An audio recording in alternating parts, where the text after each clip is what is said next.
Oh, good Lord, all four videos today are COVID-19 videos. I realized last time it sounded like COVA when I was saying COVID-19.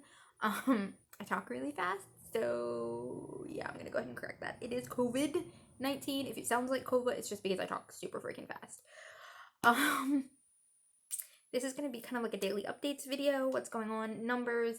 I'm not gonna do Donald Trump's press conference today because I actually haven't gotten around to watching it. Sorry guys, I was a little bit busy today doing a couple other things.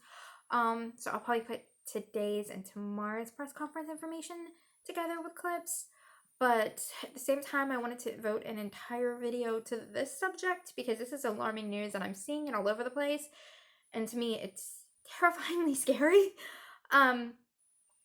Hospitals are firing nurses and doctors who are speaking out about the shortage of personal protective gear, the masks, the gowns, the face plates, ventilators, things like that. And okay, let's just start with why this is scary. Let me read you the numbers from today. Now, New York normally sets two sets of numbers off every day. They set off a nighttime number in the morning, and then they have numbers that they release at night that tell me how many people have died in that state. The nighttime numbers I know are gonna probably, or the daytime numbers will probably be bad because they haven't come in yet that I can see. It's still the numbers that were released from this morning. So I know that there's gonna be a second set of numbers that come in later that are gonna raise this number. So this is not the number for the whole day, I don't think. I think there will be New York numbers that are a lot higher than yeah. But today 778 people died. The total death number is 24, or that's not the total death number. The total number of infected today is 2,400, or 24,742. The total number of people infected in the United States right now, that have been infected, that have tested positive, is 188,530, and the total death number for the United States is alarmingly high at 3,889.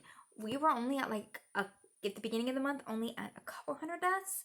So that's just a couple weeks ago, actually. We were at 20 deaths at the beginning of the month, and I'll do a video on that tomorrow, but we are multiplying cases and numbers rapidly, alarmingly quickly.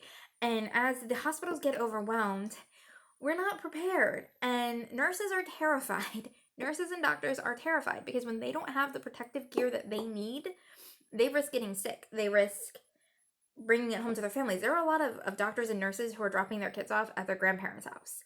Or if both parents aren't a nurse and a doctor, one parent is staying in a sequestered room. I've seen some videos of parents staying in sunrooms.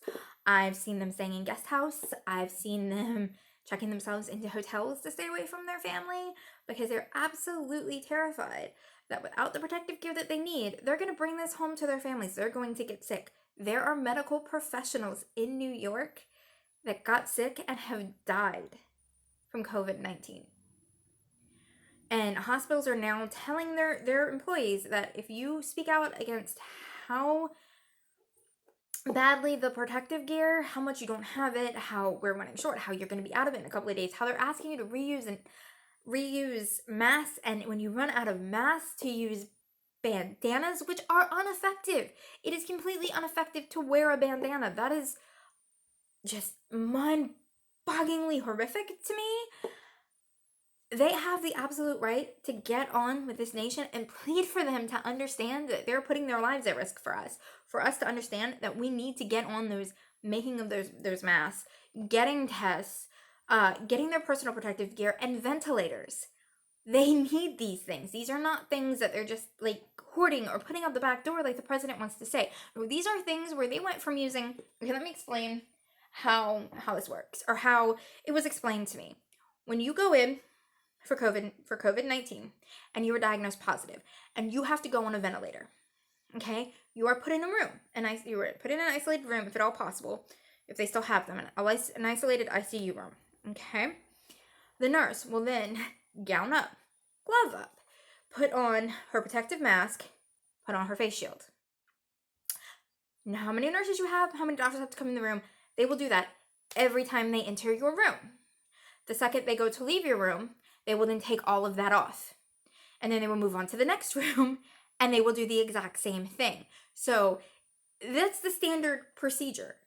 Now, when you're like, well, if that's the standard procedure, why have we not run out before? Because that's the questions that have been asked to me.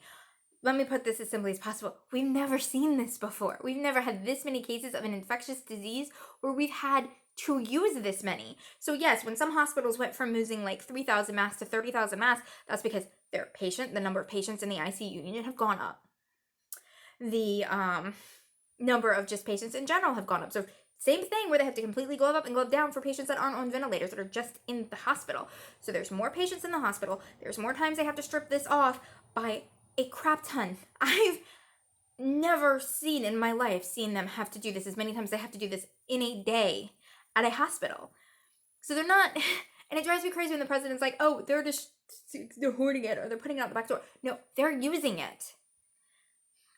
And they need more. And we shouldn't be sitting there being like, well, maybe they can just reuse the same mask all day and hopefully they don't get sick. You do understand that if we don't get them the personal protective gear that they need, they're going to get sick. And then who's going to care for you when you get sick? Because the people that care for you while you are sick are now sick themselves and cannot care for you. And not only are they sick, but they are sick and dying. So, logically, we need to ensure that we are getting them the medical supplies they need. So that means that our president needs to stop being a petty little bitch and being like, if I don't like you, you don't get supplies. If you don't praise me, I don't get supplies. When I do give you supplies, whatever I give you, no matter the minuscule amount that I give you, be grateful. I cannot stand it when he says in press conferences, why are you not grateful? Because they're dying. That is why they're not grateful. They are dying. And it is not acceptable. Not only is it not acceptable, it is unacceptable to try and hide this fact.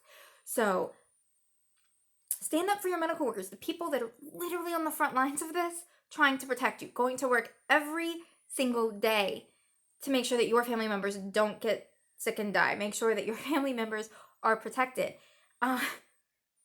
This is the time in America where we should be sitting there, not a Republican or a Democrat, Christian, and atheist. We should just be people, and we should care about other people, and we should stop acting like it doesn't affect us, so why would we care? Because I guarantee you by the time this is done, this will affect someone in your life. There will be a healthcare professional, your doctor, your nurse, someone who will be affected by this. So please, please, please keep the pressure on the president. Keep the pressure so he stops trying to outbid states and stops having states bid for their own stuff. States should not be bidding for medical equipment that the president of the United States is bidding for. The president of the United States should be bidding it and then sending it out. That is his job. That is the basics of his job. And he's not doing it. So when medical professionals come out here and are pleading for masks and protective gear, instead of trying to silence them, hear them, understand what they're trying to tell you, and stop putting their lives at risk. It's that simple. And I know my stuff has been rambly and all over the place today. I'm just trying to get as much of this out there as possible today. Tomorrow I will have happier videos on top of my informational videos where I'll take his press conference and everything else and put that up, which is going to be so much fun. His press conferences don't make me want to throw my phone at the wall and kill everyone around me. But, yeah. So just remember that we're at 778 deaths so far. Just today alone, we're at over 3,800 deaths in the entire country. We are almost at 200,000 infected. We don't have enough masks. It's only going to get worse. The president needs to stop trying to outbid states. He needs to stop being petty and keep states that need it from getting it.